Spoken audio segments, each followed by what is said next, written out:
The most widely published book in human history reveals that we are created in the image of God.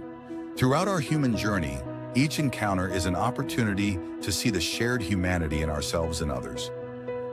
Regardless of one's views on religion, each experience and each story weaves us together towards a common path. A path of transformation, a process of growth and understanding, a recognition that, at our core, we share a common destiny. What does the search for truth really mean in our lives? How can we find a sense of unity in a world so diverse and divided? As we reflect on these questions, we start to uncover a fundamental connection that binds us all beyond our differences. Welcome to Created in the Image of God, Building Vibrant Communities, with our host, Wade Franson. Tonight's episode is the Omer calendar.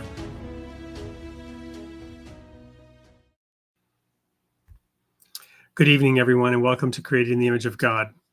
Whenever I see that term, the Omer calendar, I'm taken back to my Latin literature in translation class in college with Dr. Kyriakos Stavronidis, a wonderful man, even though he failed me in that class. I was in over my head. But we're not talking about the epic Homer stories from way back when, but a modern hero whose trials and tribulations and journeys have spanned the decades and been just as dramatic as the Homerian legends of yore. And we have a man here with us who started a one concept joke in 2000. And that has become a multi-decade tradition that fuses pop culture, spiritual mindfulness, and a surprising amount of heart. From cease-and-desist letters to Orthodox endorsements, Brian Rosman's journey with the Omer calendar is full of unexpected moments, turns, deep insight, and plenty of dope moments. Let's welcome Brian to the studio. Well, hi, Wade. Thank you so much for the introduction. It's so great to be here. I'm looking forward to this, to our discussion. Well, we've been looking forward to it too. From the moment I first heard about the Omer calendar, and I thought about those moments when I would sit with my, I think, 3-year-old, 4-year-old, don't judge me out there, parents, 3-year-old, 4-year-old daughter watching the Simpsons early episodes with Lisa Simpson there, because she reminded me a little bit of Lisa Simpson. And then when I met you and you shared how you got interested in the Simpsons, which we'll get into here in a minute, I knew I had to have you on the show, and I'm so grateful that you've agreed to be here with us this evening. Yeah, well, I'm really happy to be here, and I'm looking forward to a wide-ranging discussion. I feel it's going to flow in a lot of directions. Indeed it will. But as we often do, we'll start by introducing you to the audience in your own words by telling us about your creation story. Who were you before you took conscious thought? It's my belief, I've shared with you and of course my audience, that there's a purpose for each one of us. We are being crafted in God's image. He is taking a personal interest in us as a father does. And was working with us before before our ego took over and we had our coming of age. So tell us about those early experiences that molded and shaped you. What was the soil you were planted in, and the ingredients that made you who you were before you took control of it? Yeah. So I grew up in Tucson, Arizona, which was, then a small, relatively small southwestern city, pretty far from the mainstream in a lot of ways. Both my parents. I'm going to stop you right there and say, you don't have to give the exact date, but what era, if you don't want the exact year, but approximately when were you born there in Tucson, Arizona? Well, I was born actually in Los Angeles, but we moved to Tucson when I was 2.5 years old. In 1958, I was born. Oh, wow. And my parents are both first-generation American Jews. All four of my grandparents were immigrants from what's called the Pale of Settlement, the Eastern European countries. It's now Ukraine, the particular area they came from. They were Yiddish speaking, came to America as immigrants looking, with millions of American Jews ancestors came from Eastern Europe.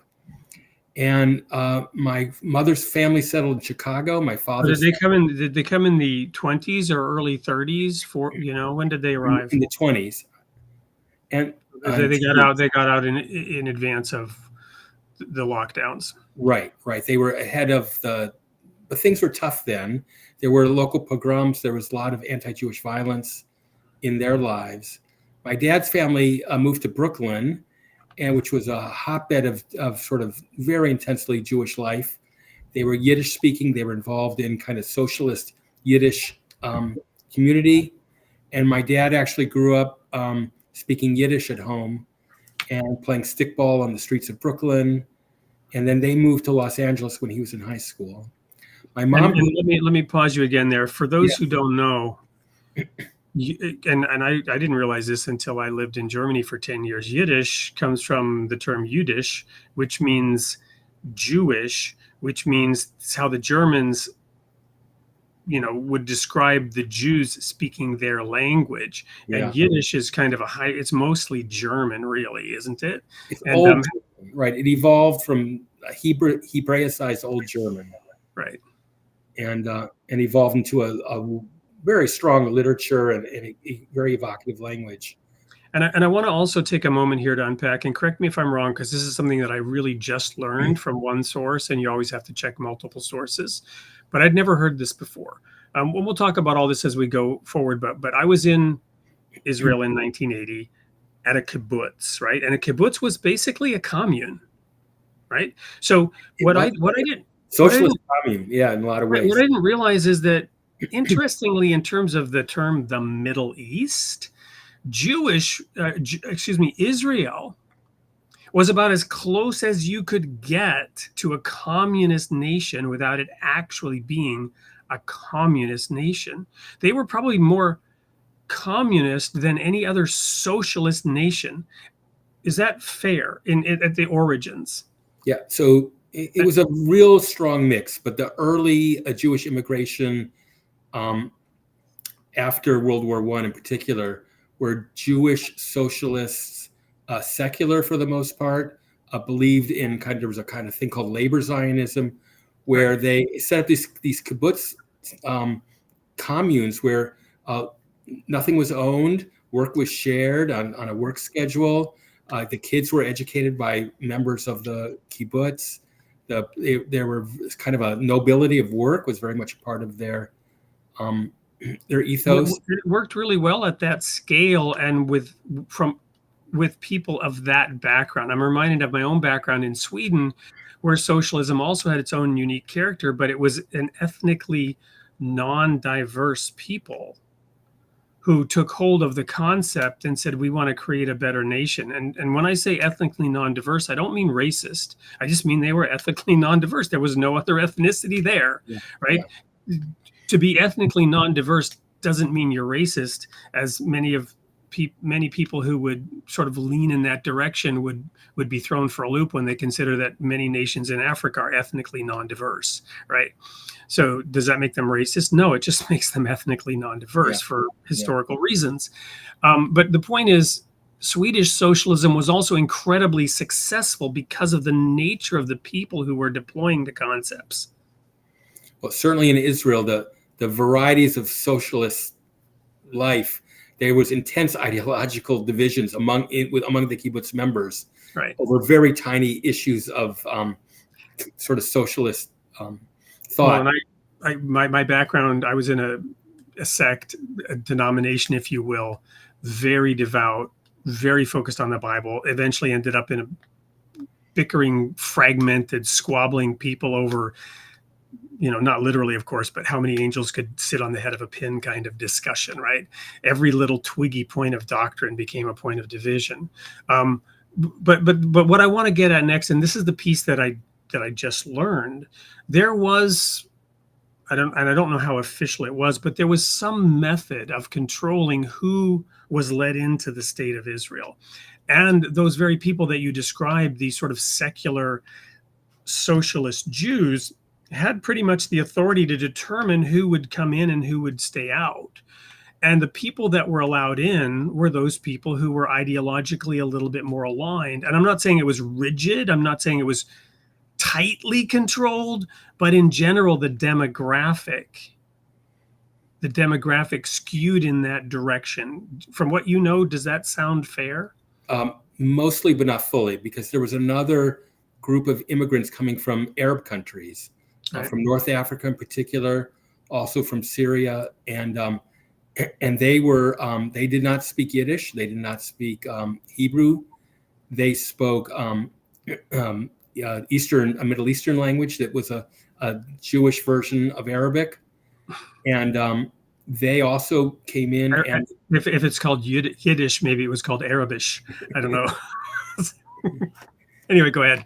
and so they also were part of the mix of sort of pre-state Israel, and then as things in Europe got worse and worse, more and more immigrants started coming in, including a lot of American immigrants who came to Israel. There was a significant American community in pre-state Israel. So your grandparents, were they interested in the emerging Israeli state? Was that part of their consciousness? And since it was formed in 48, 10 years before you were born, did talk of Israel as a nation shape your childhood thoughts at all? So Israel was very central in sort of my growing up. My parents were active in the Jewish community's sort of fundraising apparatus for Israel. Both my parents went out, they called them missions, to take American Jewish leaders to Israel, to excite them about Israeli life, also to solicit them for donations, which Israel used for assimilating immigrants and for basic sort of human services. And that was certainly central. And then I went to summer camp. You'll be interested in this. The Jewish denominations all had summer camps. My camp was a kibbutz model, with sort of a kibbutz session where we pretended as if we were on a kibbutz. And we had Israelis kind of leading us and teaching us Hebrew. We had to do work every day, while the other campers in the other sessions didn't have a work requirement. We had to do some agricultural work. It was we also had to paint rocks and put them up and stuff like that. And then one night, it's funny. I was involved most of my life in camps like that, in CI, campus improvement. The first time I was staff we called it SEP, Summer Educational Program. First time I was staff at our camp in Scotland, my task was to manage the most hated, dreaded camp activity, which was CI, campus improvement, which in Scotland meant cleaning the toilets, cleaning the showers, picking up, it was in a sheep field, going up on dung patrol, and yeah, a lot of fun. One program they arranged for us was late at night. We had a watch at night, which is something the real kibbutzes did in Israel. And one night, all of a sudden, these invaders came in dressed as though they were Palestinians.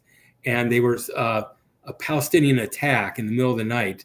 And they woke us up, and then we had a long discussion, a serious, powerful discussion about the Arab-Israeli conflict in Israel, about the Palestinians' emerging sense of nationhood, about Israel's role, and sort of where can we find justice in the Israeli-Palestinian conflict. I'm assuming that part of that was from a more holistic, dare I use the word liberal perspective, in that really the point was, how can we make peace? How can we change the hearts and minds from being warlike to being peaceful? Lest people think that this was, training nascent, what's the Israeli service ID? The army, what's the acronym? So it's from a liberal Zionist point of view, right. Firm in Israel's right to be a Jewish democracy, the need to have an ingathering of Jewish people who as a place of refuge. Self-determination.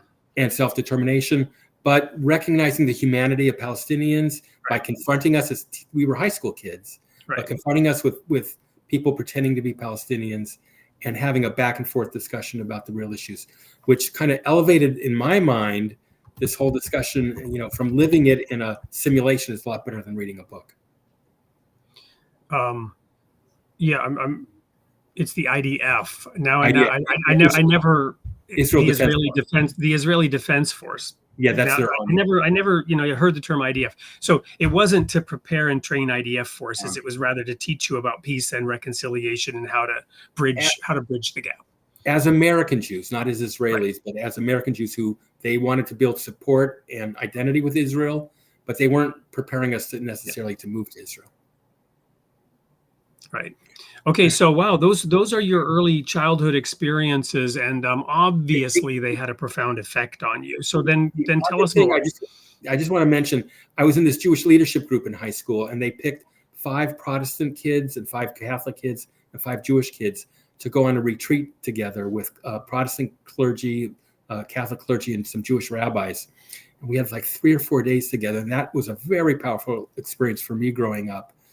To talk with non-Jews, talk with Christians. There were no Muslims, of course, but to talk with Christians about the role of religion in our personal lives, and in a, on a teenager to teenager level where you can really be open and honest and listen.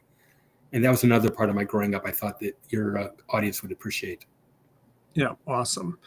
So then, what else do you want to share about your childhood? We can go another couple of minutes on this segment. We've really, you said, "Oh my, it'll be short." No, it wasn't.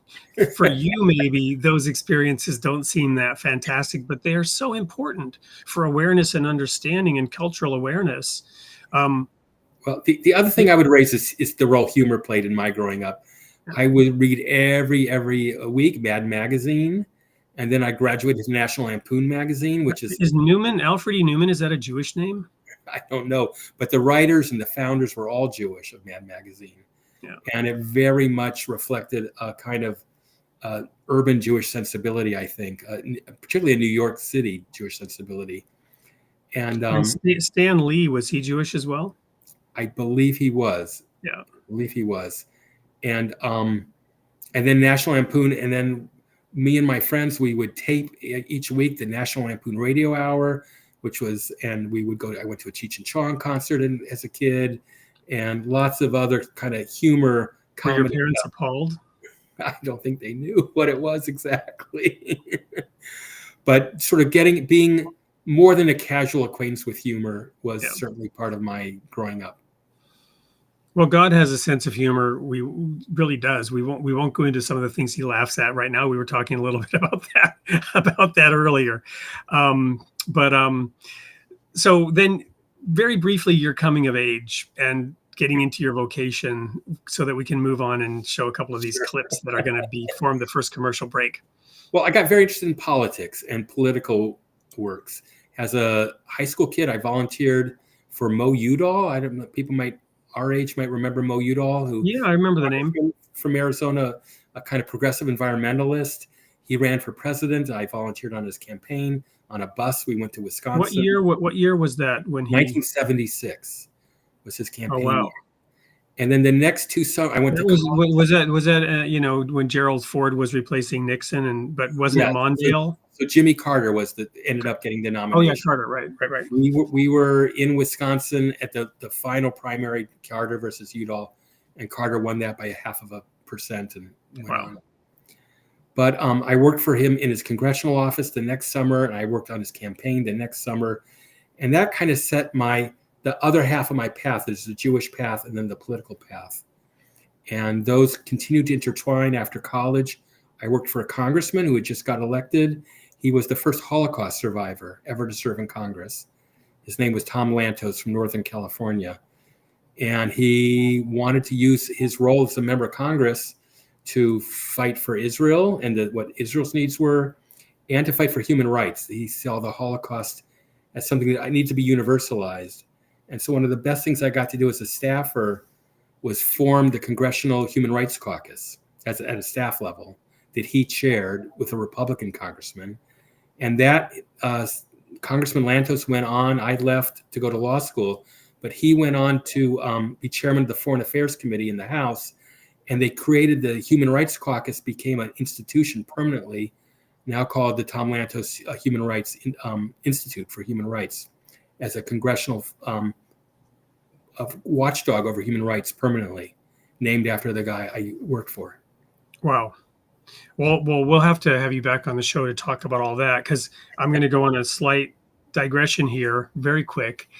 A lot of my audience knows this. I've covered it before, but it's my personal belief that in 1948, coincidentally, the same year the State of Israel was established, the Universal Declaration of Human Rights was established. Right. the book of Matthew is all about judgment, and we're told to judge righteous judgment. The Gospel of Matthew, we're told to judge righteous judgment. We're told not to judge others. We're told that God will judge us according to the standards by which we judge others. So then when it says in Matthew 25, the parable of the sheep and the goats, when the Son of Man comes in his glory, he will judge the nations.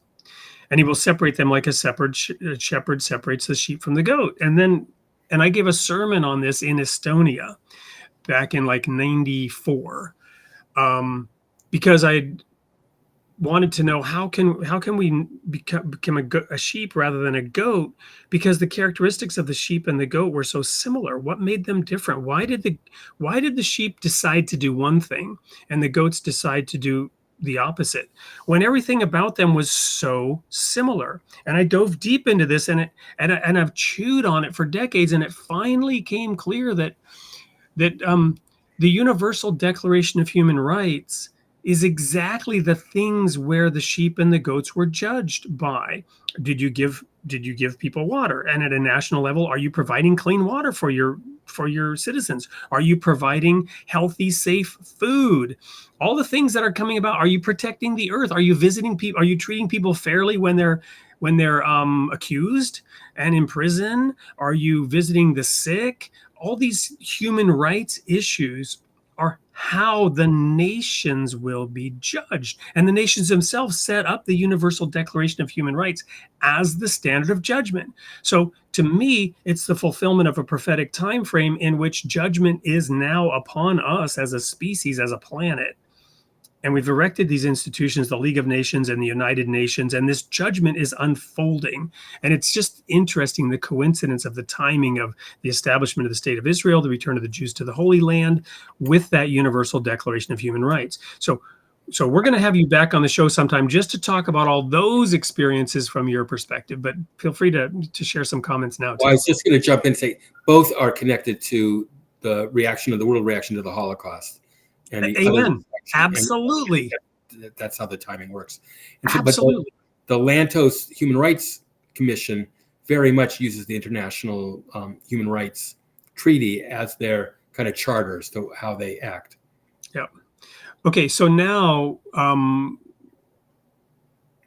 you got involved in the Simpsons somehow. So we're gonna unpack that more fully, but we want to show people why very quickly in the form of a couple of videos. So we'll transition back, and then we'll come back and unpack that later. But we do need a commercial break. We need to lighten this up, bring in some humor. So we've got a couple of clips from that celebrated show. Why don't you introduce them for us?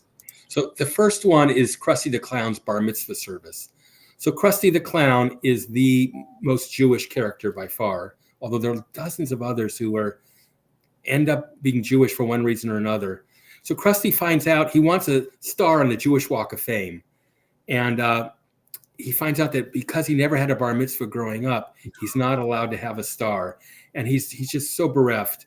And then he decides, well, I could have an adult bar mitzvah, and then he would be a Jew. And so his father is a rabbi, and his father's played by Jackie Mason, who's a old world style Jewish, in fact, coming from a lineage of rabbis, Jackie Mason. So Jackie Mason plays his father, and he learns for his bar mitzvah, and there's a lot of Jewish one-liners. But the bar mitzvah is this big extravaganza in a stadium, and we'll watch the thing. I think it goes through a kind of a litany of funny Jewish words, I would say, and we'll watch that one. And should I introduce? Thanks for giving some context, because as fans of The Simpsons know, and it's a guilty pleasure of mine, this especially those, not the very earliest seasons, but those really golden seasons, they were so densely packed with layer upon layer of meaning and jokes and information. And thank you for providing context. Yeah. Here we go. Live from Springfield Stadium, it's Krusty the Clown's Wet and Wild Bar Mitzvah. Shalom, Springfield! Shalom! I can't smear you! Shalom! Now to get you in the Bar Mitzvah mood, put your hands together for the Beach Boys! Experience! Mezuzah, menorah, created from the Torah. pastrami, knishes, onto sets of dishes. A church with no steeple for God's chosen people. What you have there from the Beach Boys cover band is just a litany of words that reflect kind of the American Jewish distinctiveness. And we can talk about those, but I love the pastrami knishes on two sets of dishes, a church with no steeple for God's chosen people. It's really gets at kind of American Jewish life in a very real way, but it's hilarious too. Awesome. And let's focus on that for a moment, because this is not a plug. And I'm going to go ahead and I'm going to mirror we talked about mirroring our camera. You'll be mirroring yours here in a second, but let me so undo the mirror. There we go.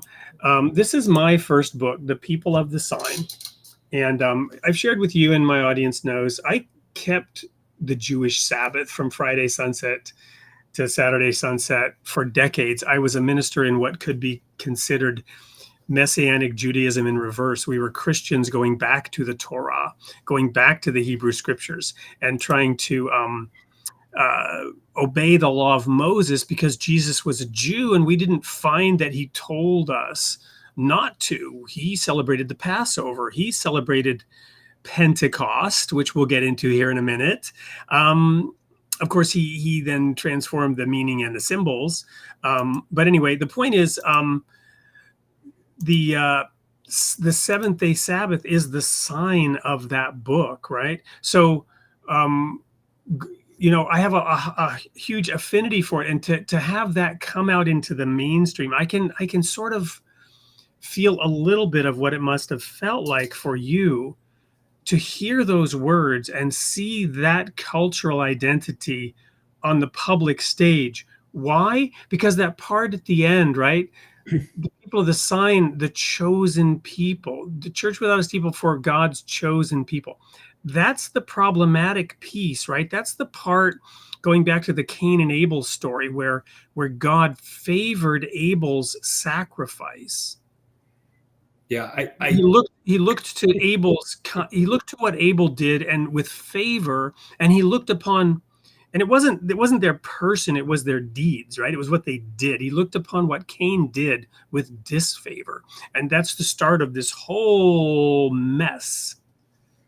Yeah, I don't want us to get too theological, but I just feel a personal need to jump in and say, I personally belong to a denomination of American Judaism called Reconstructionist Judaism, and it sees Judaism as an evolving civilization. It includes literature and art and dance, in addition to religious belief. One of their beliefs is that this chosen people concept is too often misunderstood and too often creates division, and so we reject the kind of liturgical references to chosenness in our evolved liturgy for Reconstructionist Judaism. I'll just throw that out for people to sit with. Thank you. And I appreciate that, because I'm not really weighing in on that one way or not. I'm saying it's a conundrum, right? Oh, it's definitely essential core of traditional Jewish belief. Right, but let's look at a more modern, even perhaps inspired by the Simpsons, right? The Incredibles, right? Yeah. Remember the show Incredibles, and what's his name? Dash, the boy who can run really fast.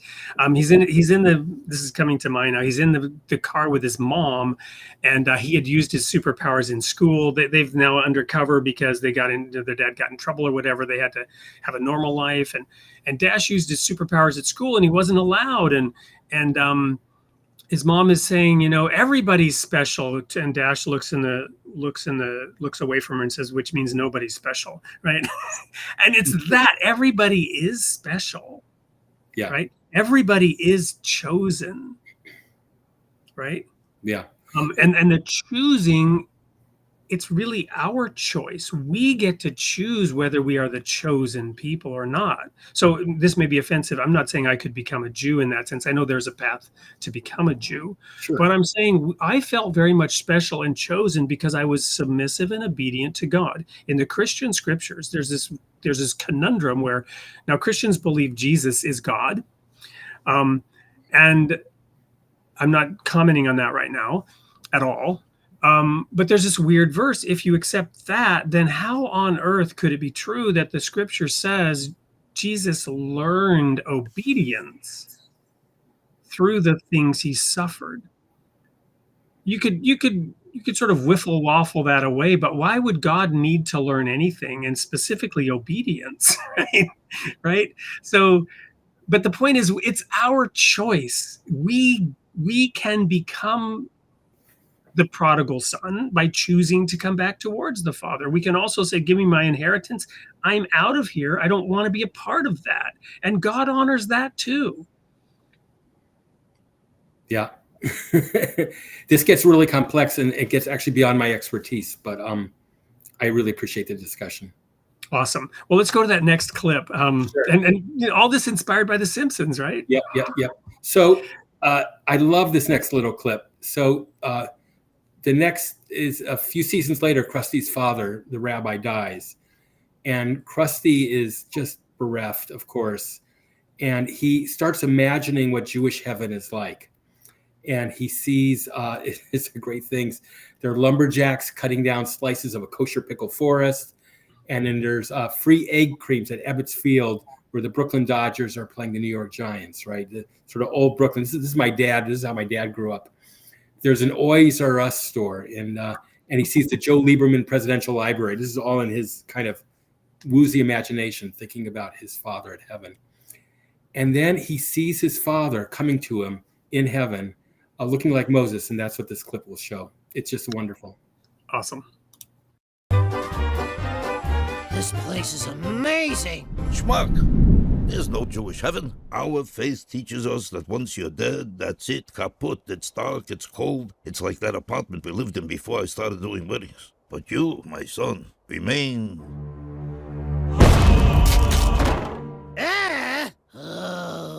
Go back to Earth. Do something with your life. Help people. Help people.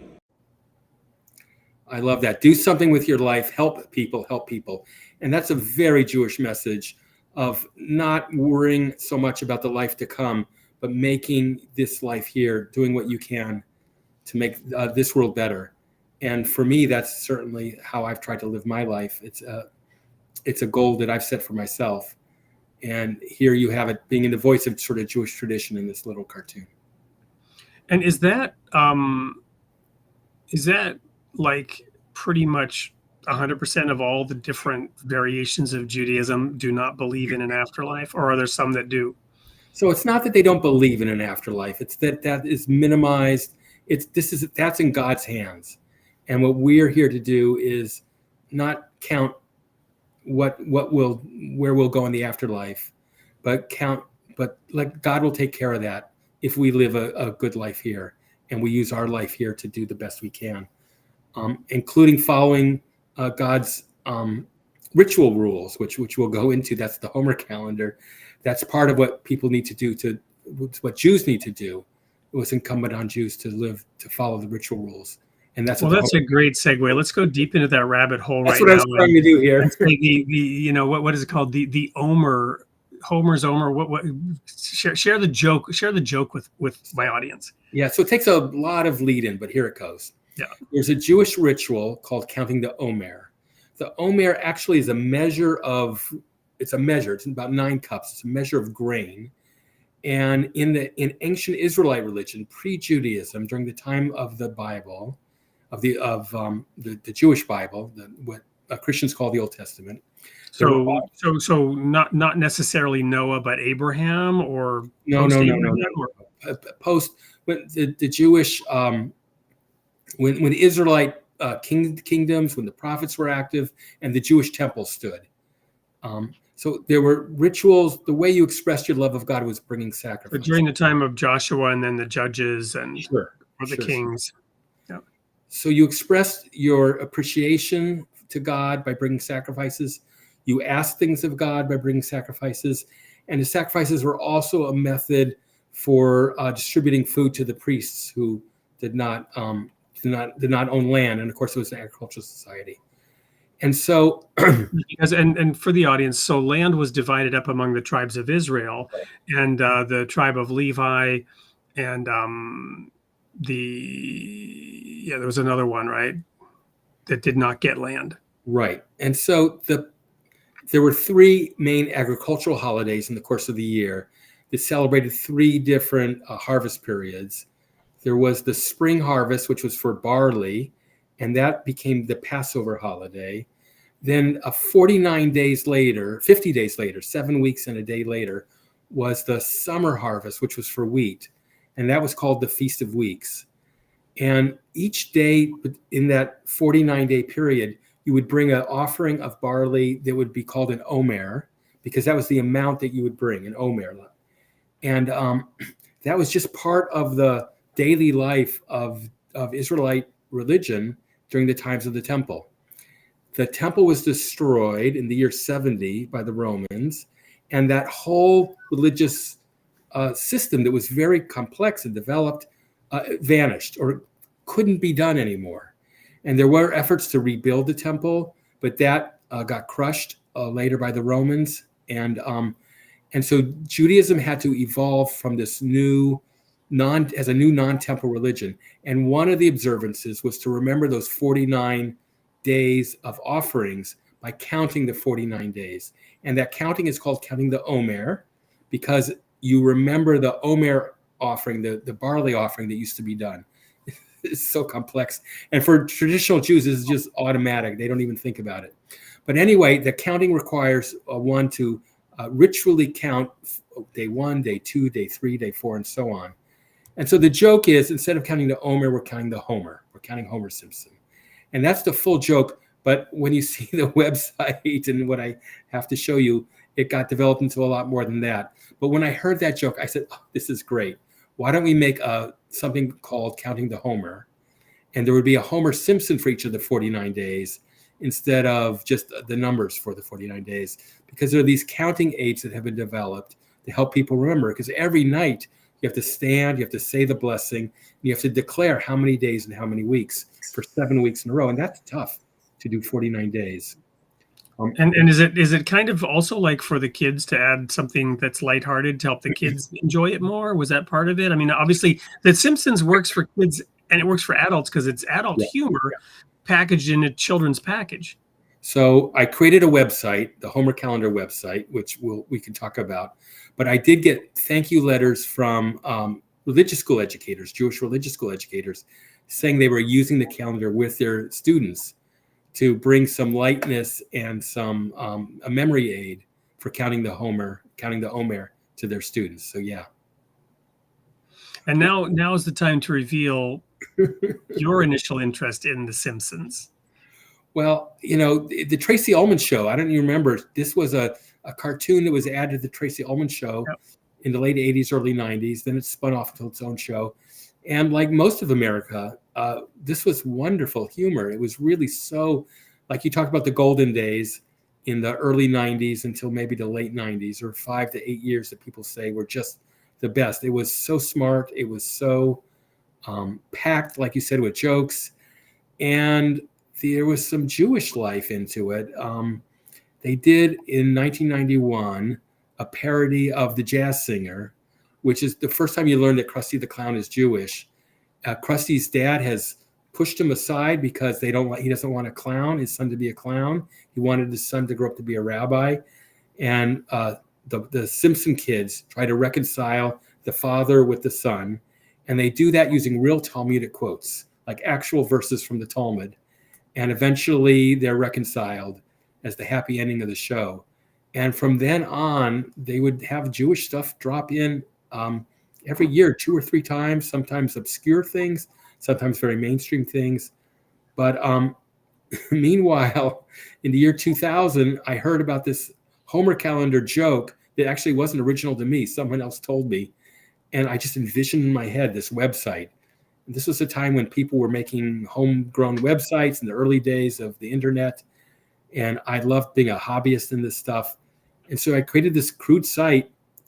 You click on each day, the 49 days, you click on the day, up pops up a different Homer Simpson for that day with the count for that day and how to say it in Hebrew and in English, the ritual explained.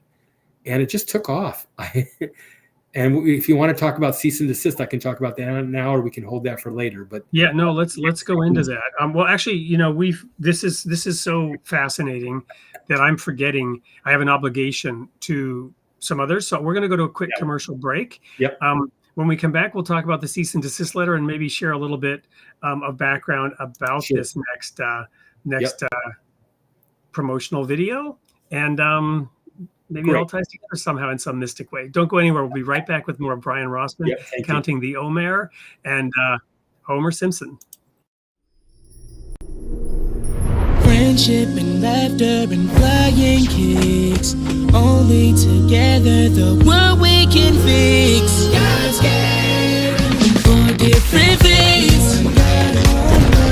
And saving the day. Love from above. We may not agree on when to pray, but when we join hands, help us on the way.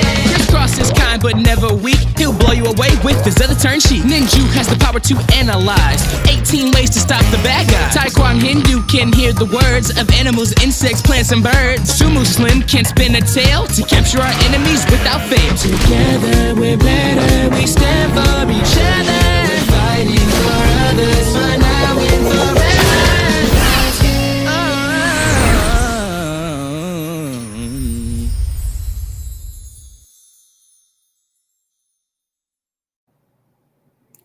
There we go. So just a really quick little bit of background on that video, which will lead into the cease and desist. So that was a gentleman we had on the show, Nimrod Avraham, who is the creator of that. And he told the story of how this was pitched when he was working with Disney, and the Disney execs loved it. He was in a room, it got a standing ovation, but eventually they nixed the idea and there was no real reason given. Instead, they came up, I think, with the Power Rangers, but they nixed the religious part of it. Because maybe, who knows, maybe they thought, well, we don't want to put our foot in it. It could become too controversial. So tell us about the cease and desist. Well, so I want to show, this is a printout of the homepage of the Homer calendar. There's a little explanation. And then for each day, does this focus? There's a different picture of Homer Simpson. And of course, on the web page, it's clickable. And you click on it and it goes to a big picture and the blessing in Hebrew and English and stuff like that. And the other show off thing, this is traditionally what's used to count the remember which day the Omer to count. This we got in Israel. It's a pretty common design. And it says today is the first day of the Omer. Today is the second day of the Omer. And you turn it each night so that the next night you know where you're at. But the very first year I did this, I got a letter from Fox's lawyers. Fox is the network that shows the Simpsons, ordering me to cease and desist, saying I'm violating their copyright. And I was in a panic. This was just a joke, and I was doing it for fun. I had no intent of getting in trouble. But, I had gotten all these emails from Jewish educators, and I'd gotten some attention from Jewish press, and I didn't want to just give it up. So I wrote them back saying that in my mind, two things. One is I think this is a fair use. There's a part of copyright law that allows you to take a part of somebody's creation and use it in a different way, as long as you don't overuse it. You're not trying to deceive them. And the other thing I said is this is a great website. This has gotten a lot of praise. It's not embarrassing your Simpsons creation. This is all for the good from your guys, Fox's point of view. And I never heard back. But there's one more thing I got. And I kept going. But one thing I did put, you won't be able to see this, but on the bottom of every page, there's a little disclaimer there. I'm acknowledging that the website is copyrighted and trademarked by Fox, and I'm not claiming that I own it and that they still own the copyrights. But one funny thing right here, we don't own the copyrights to the video clips we showed. They're exclusively the property of somebody else, not us. And we're just doing it under the fair use. And I hope they don't shut us down. No. We had a show canceled here recently because of thematic material. But anyway, go ahead. Yeah. The letter I got was dated exactly on the 50th day of the Omer count for that year. It was like they were going to bust the guy, but we're going to wait till he gets his year done. We're not going to stop him in the middle. And I think some lawyer somewhere was sort of being lenient and not trying to stop me in the middle of my tracks. And so I wrote them back, and I've never heard. There are thousands and thousands of Simpsons fan websites. They seem to have backed off going after them. But and this was in the year, so long ago, 25 years ago. Right. So, but that cease and desist thing still weighs on my mind as, and I think I'm all in the good by virtue. Well, you're a law-abiding, Jew, right? We used to describe the Jewish tradition as putting up laws around the laws, which are around the laws, which are around the laws, to make sure that you couldn't possibly even get close to violating the law. The Jewish phrase is a fence around the Torah, where they put in sort of a little bit of extra space. Right. And it reminded me, there's a Jewish joke. There's a Jewish fall observance called Sukkot, where you build little huts outside. Oh, yeah, the Feast of Tabernacles. Some in my audience know it because we celebrated it for many years. Yeah. So that observance is supposed to last for 8 days. And there's an old joke about a judge bringing a zoning board against a Jew who raised up this little hut on the outside and giving him 9 days to tear it down. And of course, the holidays only observed for 8 days. So it reminded me of that.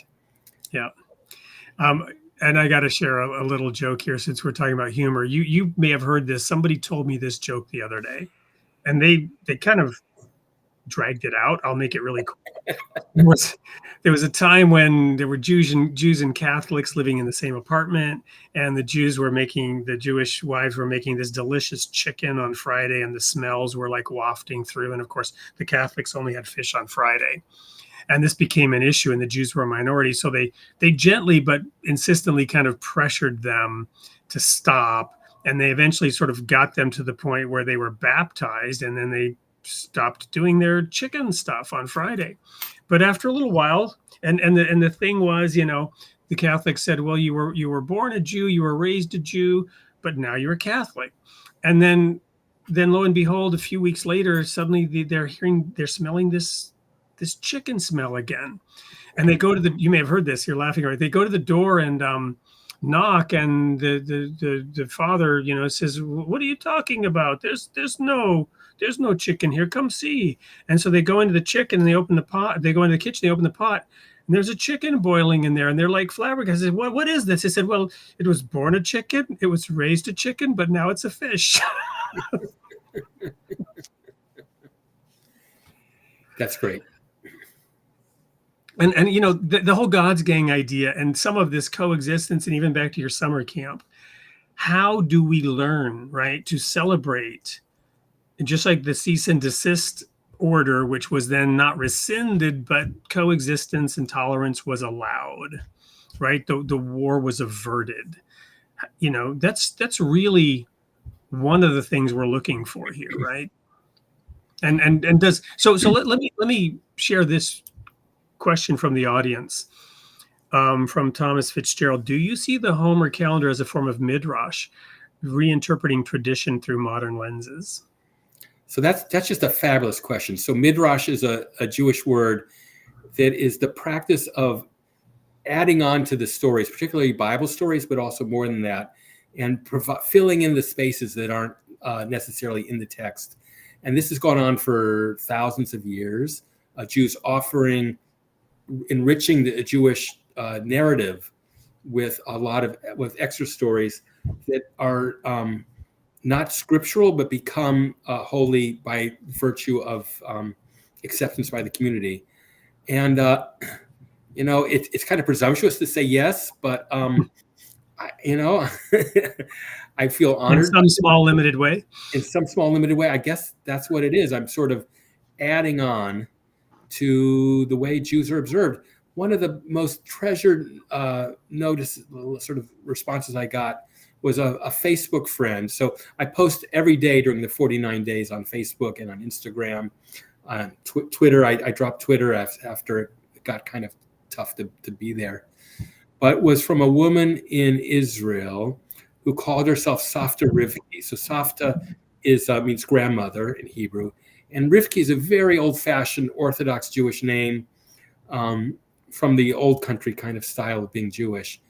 And this was during the period of incessant bombings in Israel, the Second Intifada, where terrorist bombings were happening daily, and bus stops were being blown up, schools were being blown up.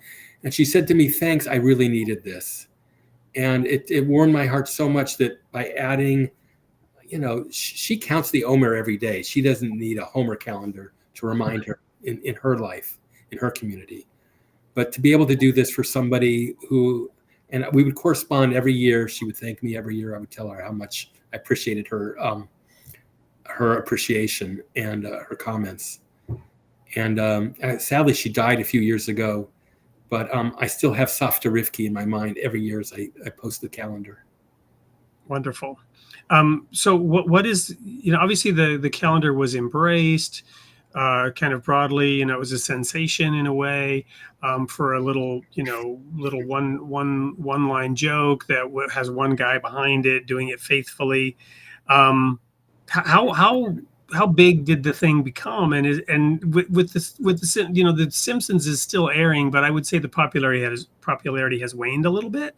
Tell us a little bit about the sort of whole trajectory and the growth and what that ride was like. Well, for one thing, I still watch the show every Sunday. I say I watch it religiously, which is true, because I'm looking to see if they have any Jewish content. Right. And every year they still continue. The shows are not so funny. They're grins, not laughs, I'd say. But there are some funny things, and there are some Jewish things, and I pull them out and I add them to the calendar, because below the click on Homer part of the calendar, I then have detailed description of all the Jewish content on The Simpsons. And this is the kind of go-to guide for people who care about this stuff. And it's a small audience, but I do hear from them for all the Jewish content. And I try to put it in a kind of sociological construct of what it says about American Jews, about Judaism. One of the things I have is a lot of people had what are called Bart mitzvahs. So Bart Simpson's bar mitzvahs. And they're yarmulkes, kippot, the head coverings that have Bart Simpson. They're T-shirts I have pictures of. Come to my Bart mitzvah. And one of the creators of The Simpsons was a guy named Sam Simon, who died young and left his whole fortune to charity. And he made a ton of money, of course, being a creator of The Simpsons. In his estate sale was a public auction, and all of the things they were auctioning off, which was tons of Simpson memorabilia from the early days, were two Bart Simpson kippot, the head coverings that someone had given Sam Simon apparently, that were sold as part of his. So even it reached him in his days. But so I continue to keep it up every year. I have to redo the calendar because it changes year to year. The first day of it changes. You start counting on the second day of Passover. That often is in April, sometimes in March, different days. And then I have to rejigger the whole thing. And I keep doing it year after year after year.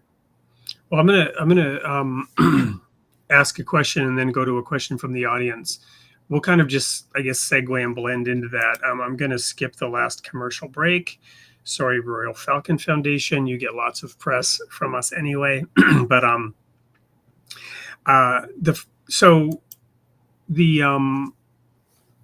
shoot, now I lost my train of thought. So I will go to the audience comment and it'll come back to me. The audience question is, I'm wondering why he picked The Simpsons. We skipped over that. I know why, but we didn't actually share your time in Israel and when you started originally sort of thinking of this idea. Yeah, well, it was hearing this Omer joke. It's just a little pun. But we lived in Israel for 2 years in the mid-90s, and our daughter then was 5 years old. And Israel back then had just 2 or 3 TV channels. And I wanted to expose her to American English content because we were watching Israeli kids shows, and The Simpsons was on Israeli TV with Hebrew subtitles. And so I'd watch that with my daughter, and it was good for me to sort of practice Hebrew, to read the Hebrew subtitles along with the show. And she got to love it. So it became a father-daughter thing when she was 5 years old, loving The Simpsons. And that helped me sort of get into the mess. When I heard Omer, it just all clicked instantly. Awesome. And my question was, are there those who don't get the joke, who were irate? So, for example, when The Simpsons first came out, I was actually horrified. I was living in Germany. I don't know if I was already ordained or a young minister and very straight-laced. And I saw this thing, which was a further degradation of American culture, and Bart Simpson as an anti-role model for kids. Why would any parent let their children watch this show? Was my reaction at that time. Have you gotten some who may not have the power to write cease and desist, but telling you should cease and desist from a religious Orthodox perspective? I'm sure people have not seen it as that funny. It's just not looked at it.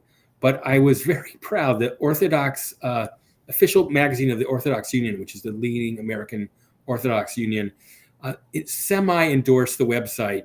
They said it's not fully kosher, but it's still. I'm trying to remember. So how would one discern whether? I'm trying to remember. I'm looking at my website while we're talking. Because I thought kosher had to do with food, but I guess it's applied more broadly than that. Yeah. Yeah. They said. Yeah. It was cautionary. They said, you should feel free to look at it. Be cautioned. Not everything in it is fully Orthodox. Viewer discretion advised. Yeah, but they did endorse it, and other than that, I haven't heard any. But other Simpsons episodes covering Jewish life have had lots of pushback from Jewish groups. They did an episode about Israel that had some Israel groups up in arms. They did a show about a Jewish monster called the Golem, actually, right? That had a lot of pushback. It's a medieval tale about a magical Jewish monster that was incorporated into a Simpsons episode. Right. And the Golem. This is one reason I brought up Stan Lee. Anyway, but go on. No, it's okay. There was some really negative pushback in the Jewish press about that episode as not being good for the Jews, as misappropriating a Jewish concept. So over the years, I'll give you one more example. One of the Jewish writers, his name is Mike Reese, goes around the country giving a talk about the Simpsons and the Jews. And I've heard him talk. It's hilarious. He's a great comedian. He doesn't have as much on the Simpsons as I do, but it's still quite good. Anyway, he was scheduled to give a talk at a synagogue in Baltimore, and there was a letter to the editor in the synagogue magazine saying, how dare somebody bring the vulgar Simpsons into our holy precincts? And right. So there's definitely some pushback. But for the most part, everything I hear has been overwhelmingly positive, and it certainly is gratifying. Wonderful. Well, I'm reminded of one of my favorite Jewish jokes. I have a weird sense of humor. But it goes like this. And this is we're leading towards the end of the show. And I'm going to ask you sort of a final question about the Homer calendar, and then ask a more profound question, not to end on a down note. But so I got two questions left. The first one is, starts with this joke. At a Jewish birthday, I'm told, the traditional greeting is Mazel Tov, may you live to be 120. And True. The question is, well, but what do you say on somebody's 120th birthday? And the answer is, have a nice day. So the question is, I'll give you a joke that was on the show. Yeah. There was a bat mitzvah of the superintendent of the school. You discover is Jewish. Her daughter has a bat mitzvah, and it's going. And so the rabbi comes up and tells a joke and says, once there was a synagogue that was infested by squirrels, and he got an extinguisher, couldn't get the squirrels out of the synagogue. So the rabbi gave them all a bar mitzvah, and they were never seen in synagogue again. And it's a joke about Jewish life, how many, many Jews fade away after they reach teen years. Yeah. And, well, it's that way in many religions, is it not? Yes, absolutely, of course. Yeah. But yeah, that's that appeared on the show. That's a whole can of kosher pickles for another time. So so do you see an end to the Simpsons? Will you wind the Homer calendar down at any time? Will you be doing this into your 119th year? Every year I think, oh, it's been enough. I've done 20 years. I've done 25 years. Now this was our 26th year. I think you need to count 50. Yeah, I guess. So every year I think, and then I get these emails saying, oh, are you going to do it again? Oh, we love it so much. So I'm going to have to stop sometime. I do it all by hand. I don't have any fancy help. The other thing that's in my head is maybe AI could do it quicker for me next year, but I haven't tried that yet. Well, you could certainly ask it to compile some things, but you'd have to check because AI hallucinates and will make stuff up. That's right. So for now, I'm sure that it'll be there 2026. Awesome. Thank you. So, there was another question that came up, but let me just go to that concluding question. And it's actually, so we partner with a number of media outlets. One of them is Planksip, and it's a philosophical outlet up in Canada. And they've put this question in, is they chosen? Come on, philosophers, learn to spell. Are they chosen because of how they have suffered? This, again, not to end on a downer, but the humor, and maybe the Jewish humor is probably in some sense a coping mechanism, right? But so seriously, there's this verse in the New Testament which says God chastens every son whom he loves, and he must love the Jews very much. So I agree with you 100% that Jewish humor is so much as a reaction to the really hard life that Jews have lived in the past. And I think in American Jewish life, that's really, I would say for the last decades, that's not been part of our life, but the rise of anti-Semitism in the past year, 2 or 3, has sort of made a lot of us sort of have second thoughts about how safe and free we are here in America. That's a complicated discussion. I don't think it's nearly as dire as some say, but I'm reminded of Tevye in Fiddler on the Roof, and kind of life is good here under the Tsar. Yeah, but in terms of the theology of chosenness, like I said, that's a complex issue that's I can't go into in a sentence or two. For me, it's also the issue of how you conceive of God as a independent sort of actor in the cosmos, or as something that comes out of our internal sense of what's right and what we need to do. But I would say that there's a certain, I think in traditional Judaism, chosenness is not about being chosen to suffer. It's being chosen to fulfill God's will and to be a kind of representative of God on earth without denying other groups, other people's ability to do the same. Well, and on the other side, I'm friends with the Imam Kai Abdus Salam, who's founded the Interfaith Library. We've talked about the concept of jihad, and jihad being an internal struggle, right? Wrestling with God, in the sense that that's what Jacob did, wrestling with God. Jihad is not supposed to be, from that point of view, an external struggle or an expansion of the religion even, but rather an internal struggle, a wrestling with God. And yet, we all struggle with understanding the divine. We all struggle with interpreting the word of God. We all struggle with that Dash question from The Incredibles, right? Well, if everybody's special, then nobody's special. And we all want to be, God's chosen person. If we're religious, we want to be chosen by God.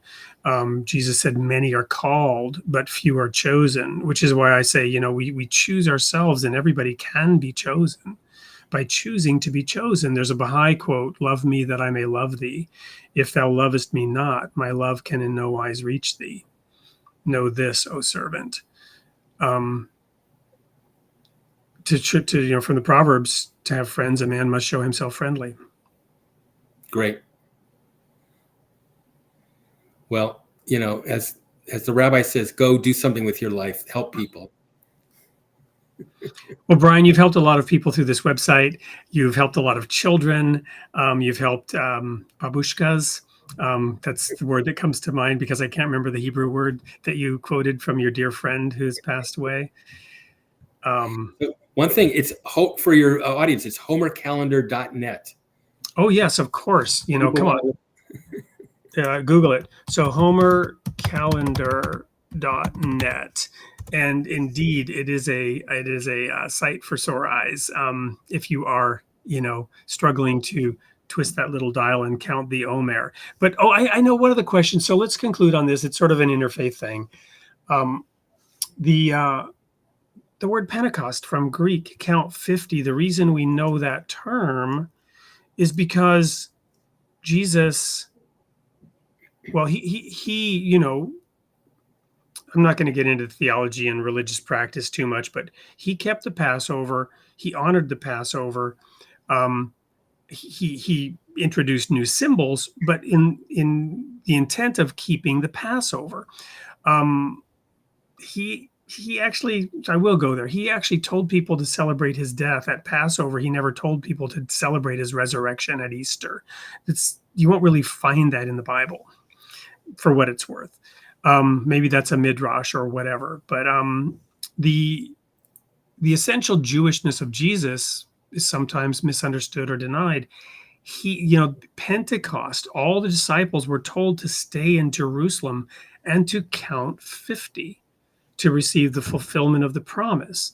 So, they were told to do it as well. So what meaning do you personally derive? I guess that's where we come. Yeah. What meaning do you personally derive from counting the Omer, whether it's the Omer version or the Homer version? Yeah, so I'm really glad we're ending with this, because I find a lot of meaning and inspiration in this topic. So Passover celebrates the Exodus from Egypt, the Jews being liberated from slavery. And the 50 days later is the Feast of Weeks, we call Shavuot. And that marks the receiving of Torah, the giving of the law on Mount Sinai. And I think there's a strong message that freedom entails responsibility, and you need the law part to kind of fulfill the promise that you have by freedom. And so that's really a great message encapsulated in these 7 weeks of counting these 49 days, to move from freedom to responsibility at the end of the 7 weeks. And then the other thing is just the agricultural cycle and the natural cycle. I was just thinking of that. The seasons turn, and we need to mark the seasons because we're all creatures of the earth. And having the earthly cycle be part of our lives by anticipation, day by day by day, we're getting closer and closer and closer, is a wonderful thing. And it's an exercise in mindfulness. It's hard to count every day for 49 nights and to remember. This is my thing, and some years I skip a day. The rule is in Jewish tradition, traditionally, if you skip a night, you can do the count the next morning and you're okay. But if you skip a full day, you can't catch up if you get too far behind. You've lost it, and you can then you wait a year, and you have to wait until the next year to do it fully. Well, so many things are coming to mind, and we're at time, but I got to unpack this. So the Ezekiel, right, the throne of God, the wheels within wheels, right, the richness of God's revelation, because it's not just the annual cycle of agriculture, but it's also the bigger wheel, right? The 7 times 7 land Sabbaths and the year of Jubilee, the wheels within the wheels, the fractal patterns of God's revelation. And he that is faithful in little is faithful in much. And I'm reminded of this verse from the New Testament that says, every good and perfect gift comes down from the Father of lights, with whom there is no variableness or shadow of turning. Now, the Father of lights to me means, the cosmos, right? The creator of time and space, existing outside of time and space, the throne of God, the thing that he says earth is his footstool. So the throne of God is the cosmos, and the wheels within the wheels of Ezekiel is the constellations and the solar systems and the galaxies. It's all wheels within wheels. It's everything spinning around everything else, right? But the complexity and the beauty and the stunning, overpowering majesty. And then God gives us this little tiny thing. And we need to show gratitude. Faithful in little Yeah. will be faithful in much. Yeah. And we need to show our gratitude.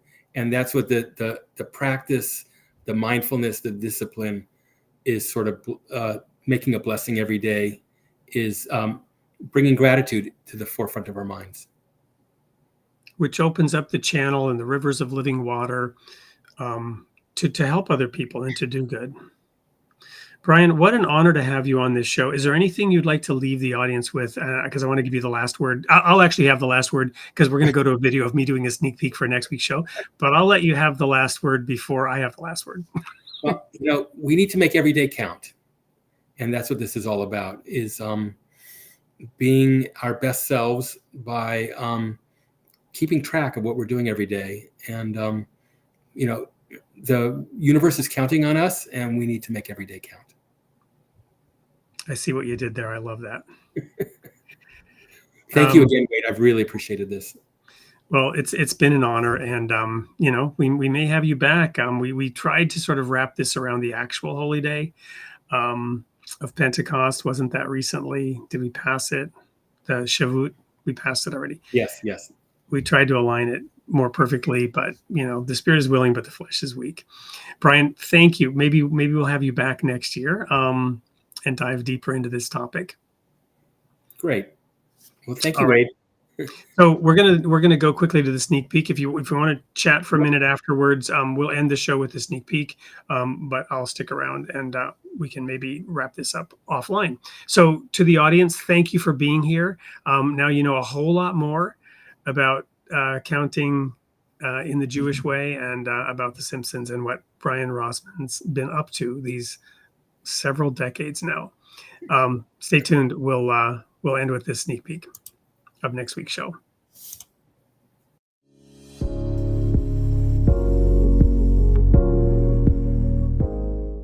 Welcome, everyone. It's Wade Franson with a sneak peek of our 4th of July episode, which will be airing on July 1st, episode 157 of Creating the Image of God. We have a very special guest that I've been talking to over the last few weeks. His name is Scott Arias, and he suffered an accident in Iraq on an oil platform that ended his career with the Navy. But he took that challenge, he took that test, and used it to found a company that employs, I'm assuming, a lot of disabled veterans, but it's a construction company based with a mission, vision, and core principles, all based on biblical values, called ACE Consulting. Welcome to the studio, Scott. Welcome, Wade. Morning, Wade.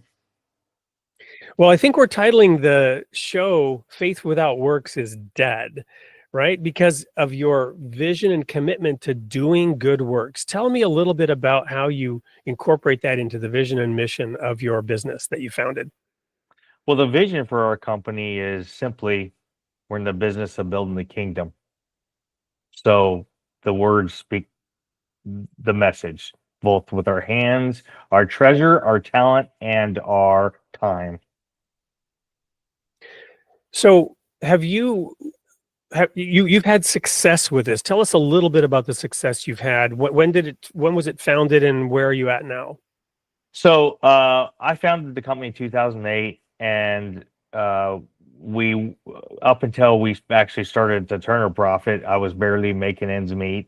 And then we decided that we were going to start, tithing 10% of what we made beyond what we do personally and to the company. And that led into a fund we call the BBK Fund, the Business of Building the Kingdom Fund, which our employees, some of our employees will commit to. We call it the 5% Club. They commit to it, and then we take that money and we go out to our community and try to autonomously help people for God, to show our faith. And we do the same thing, not just with our money, but with our time and our talents. We have a construction talent, so we'll go out and we try to help people do things. We're working on redoing a floor for an elderly lady right now. So that's, and then of course our time, we commit our time, not only commit our time, but also commit our time in a workplace environment to praise God. And I'll give you a great example here. We have a Bible in every single conference room, and before every single meeting, we pray. People can say what they want. If people don't want to pray, that's fine. But I choose to pray, and that for some reason puts us at a center point before us moving forward. So that's wonderful. And it's very exciting to hear that you've implemented that and are having success with it. I would say that today, the idea of, pay it forward, do good, it's well accepted, but there's also there's a wind that kind of blows against doing it in the name of religion, doing it in the name of God, doing it in the name of Jesus and a Christian faith. Have you found resistance to this approach as you've gone about believing that faith without works is dead and focusing on doing good works in the name of God, in the name of Jesus, in the name of Christianity, if you will? Now granted, I live in Kentucky.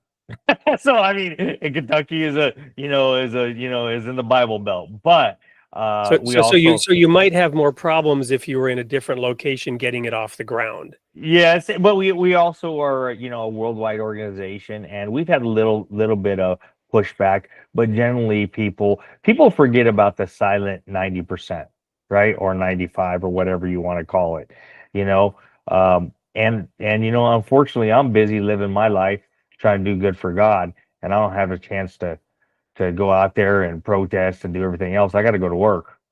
So I mean, and so that's it. Anyhow, so that's that. We've had some pushback. We also had some pushback from people that say, well, we don't want to accept anything from you because you're a Christian-based organization. And I said, I'm not a Christian-based organization. I'm just a Christian man trying to do something good because of my faith. And that's it. And if you don't want to accept it, that's fine. But that's my goal is show my love for to the works I do, and it's not about me, it's not about you, so but you would believe it or not, I've had people ask me, so what's your angle? And I was like, what do you mean? And they're like, what's your hidden agenda? Yes, what is it? And I was like, I really honestly I don't have one. I wouldn't be where I am today, and I wouldn't be alive today if it wasn't for my faith. So, I'm just trying to do what it can us to do. It's, faith through works. Now that granted, that doesn't mean I don't do it to get to heaven. I know that's a common, belief in, the modern Christian church. I shouldn't say modern Christian church. I don't know that to be the case because I'm not a pastor, but there's a lot of people who believe I do this, I get that, but it doesn't work like that. It doesn't. I'm doing this out of gratitude for what Jesus Christ has done for me, not because I can get more. It's more blessed to give than to receive, but if you give to receive, you're not giving at all. Absolutely. All right. Well, with that, we're out of time for the sneak peek. There's so much more that we're going to talk about. There's so much more to unpack in this show that will be airing on July 1st at 8 p.m. Central Time, Created in the Image of God with Scott Arias. Faith without works is dead. Be there. We'll see you then.